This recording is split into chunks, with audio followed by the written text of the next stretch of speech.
বন্ধুরা, আসসালামু আলাইকুম। বন্ধুরা, বাংলাদেশে এখনো কিছু কিছু অজপাড়া গা আছে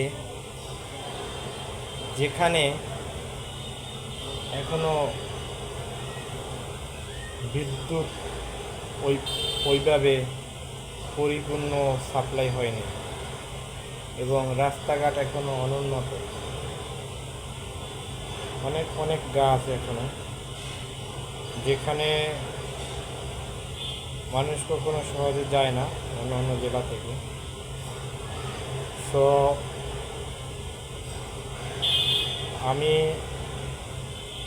তাদের উদ্দেশ্যে কথাগুলো বলা, আপনারা যেখানে আছেন সেখান থেকে আমি সরকারের মাধ্যমে যদি সরকারের কাছে এই ভিডিওটা পৌঁছে থাকে সেক্ষেত্রে আমি বলতেছি, ওখানে আমাদের তারেক রহমান সব বাংলাদেশের প্রাইম মিনিস্টার, তার মাধ্যমে আমি মেসেজটা দিচ্ছি, ওখানে আপনারা বিদ্যুতের ব্যবস্থা করুন এবং